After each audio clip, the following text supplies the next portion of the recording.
The date is the 2nd of August 1943. In the belly of the USS Gerald R. the new Pax Americana meets the ghost of the old world. The interrogation room is a stark, clinical white, illuminated by flicker-free LED arrays that make Heinrich Himmler look even more withered. Stripped of his black regalia and forced into a plain grey jumpsuit, the once feared architect of the Holocaust sits in a modern ergonomic chair, his hands trembling. Admiral Burke sits opposite him, tossing a small, high-tech plasma lighter on the table with a rhythmic, metallic clack. YA veroorzaakte 4 zoveel todestroos. YOAre nood a soldier. YOAre a monster from a nightmare sent to mox. I'm the man who looked at the photos of what you did. I'm the man who knows how your story ends in the original timeline, with a cyanide pill in a cold room while you hide like a rat. I'm giving you a different ending, Heinrich. One where you tell your remaining generals to lay down their arms, or I let my SEALs experiment with the new thermal incendiary rounds on your secret bunkers. Burke leans forward, his shadow swallowing Himmler whole against the white wall. Sign the surrender. Save what's left of your people, or I will let the Optimus units dismantle your fatherland brick by brick until Germany is nothing more than a memory in a history book you'll never read. While the German wolf is muzzled, a shadow falls over the east. In the Kremlin, Joseph Stalin stands over a massive map of Eurasia, the air thick with the pungent scent of tobacco smoke and the palpable fear of his subordinates. The news of the Ford Forward Hub in England and the erasure of the Luftwaffe has reached Moscow, and the Great Bear is unsettled. De Americans in the Pacific have a ship of light. They have killed the German wolf, but a wolf is replaced by a bear. We do not fear the magic. Comrade Stalin, drones can see through the dark.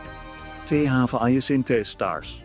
We cannot move a single division without them knowing. Then we do not move an army. We move the masses.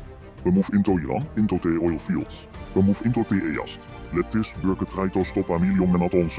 He has limited arrows, he cannot kill every Soviet soldier. We will test his resolve with our blood. If he is a god, let us see if he can blade his munitions dry. Across the globe, the vacuum left by the Reich's collapse begins to pull at the seams of the world. In the Middle East, tribal leaders and colonial remnants watch in stunned silence as Soviet-backed advisors push toward the Suez Canal, testing the perimeter of Burke's New World Order. In China, Mao Zedong stares at a grainy, high-altitude photo of the Ford. He orders his guerrillas to accelerate their push, gambling that the giant in the west is too preoccupied with the ruins of Europe to notice the sleeping dragon in the east. On the bridge of the Ford, the atmosphere is tense. The global tactical map is a sea of blooming red icons. Red alerts are flashing across the borders of the USSR and the Chinese coast. Admiral, it's a global breakout. Stalin is pushing into northern Iran. The Chinese factions are ignoring our no-fire zones. They're betting that we are overextended. They're right, sir. We've spent 30% of our precision munitions on Germany. We can't police the whole planet at once. We're one fleet, Admiral. We are a needle trying to stitch a wound the size of the world. They think I'm a global policeman. They think I'm bound by the 20th century rules of proportional response. They think they can drown me in numbers. Trap the global Hawk drones for high-altitude psychological operations and get the USS Montana on the line. If Stalin wants to test the waters, we'll give him a cold bath. Surface the Montana in the Persian Gulf. Let them see the black hole before the fire starts. At dawn, in the searing heat of the Persian Gulf, a Soviet tank column kicks up a wall of dust as it rolls toward the Iranian border.